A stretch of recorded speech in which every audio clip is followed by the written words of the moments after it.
Hi there. My name is Chiron Eli Irwin, and suppose is a beginning towards the end of our class where we have to write an essay.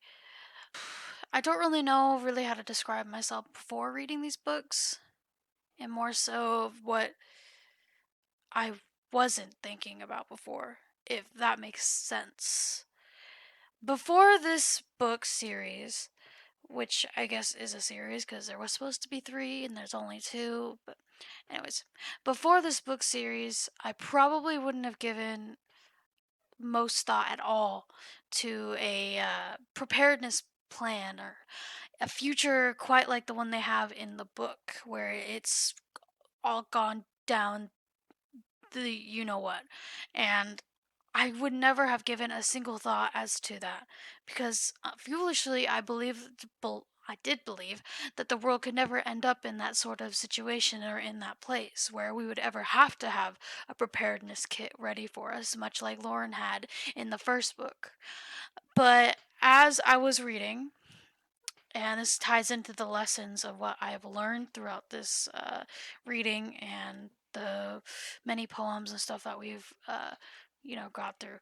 With the first book, I believe that the strongest lesson to be learned is the act of being prepared, which is corresponding to the essay Octavia taught me 12 things. And basically that's the main gist of the first half of the book, is that Lauren has been trying very hard to get her community prepared for the inevitable time when they would be forced out of their homes and into the wilderness, so to speak. The aspect of the book that has to do with survival, and that's the main crux of the whole narrative, if you really wanted to put it down to brass tacks, is that they need to survive, and for different reasons for each individual. As Lauren wants to survive for her religion and for humankind to take off to the stars, you could say people like Harry are only doing it for their family, or people are doing it just so that they're scared. There's a character towards the end of this book where they don't want to live, and the only reason they haven't is because they're afraid of what comes after. And the second book, one can argue, is about staying focused, one of the lessons in the essay that was provided to us. And what I could say through that is that Lauren goes through the ringer. Okay, she thinks that she has a solid community that can protect itself and take care of itself, but obviously it doesn't. It goes down, and down real bad, and people die. Her husband dies, her best friend dies. It's all just goes down. But throughout the entire thing, she's always stayed focused on Earthseed, except for when it came to about when she found out that her husband had died. She took sort of a period of time where she couldn't even do anything or much of anything, but that's basically her time for grief. That's all she had at the moment, and she reserved that. And once it was over, she went back to who she was, and she did her best to protect the people around her and to be the leader that they all suspect her to be. Because she had to stay focused, because if she took one moment away from her big main project, she might lose herself in what's happening around her. Like the people that were dying from the collars, the people that were getting pain, getting lashed, getting stunned, getting everything on them. And she had to stay focused on the big picture at hand throughout the entire thing, or else she may never have gotten the community that she so thrived for. The entire book is about that. Towards the end of the book, it's even about that. It's about her continuing to do what she wanted to do. The third example that I have is the sonnet called the Facebook Sonnet by Sherman Alexie. By the way, I feel like that name is really familiar prior to this class, but I can't remember why. But anyways, the lesson that I took from the essay that we read, practice pleasure.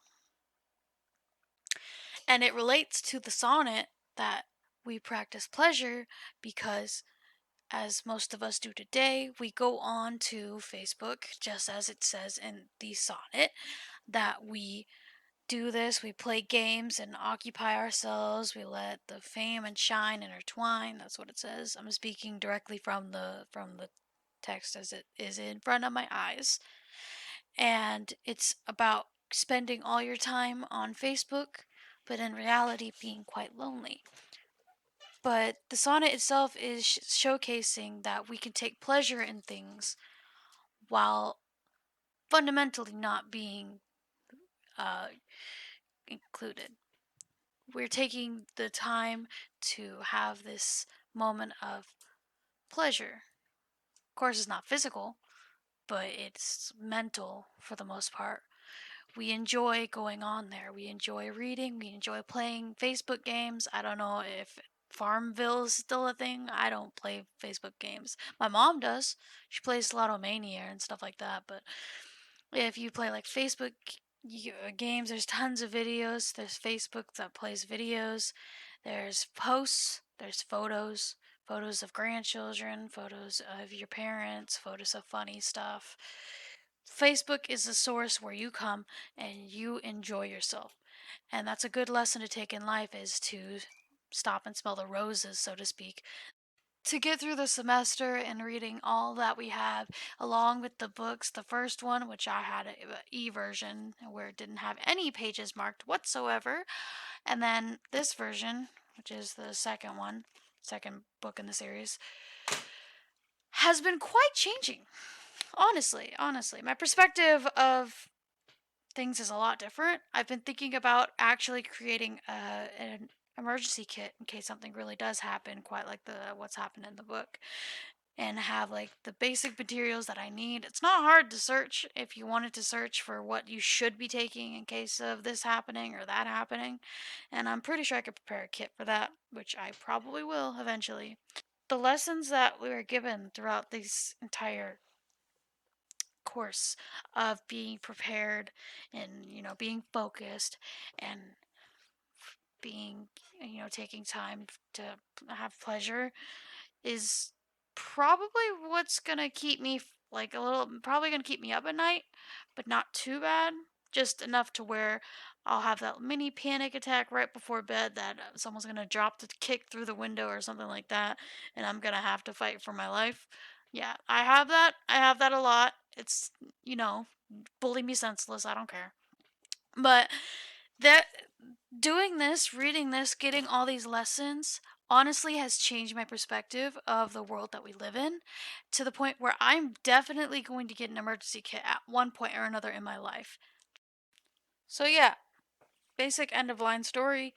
My perspective all the way, look at my shirt. It looks good.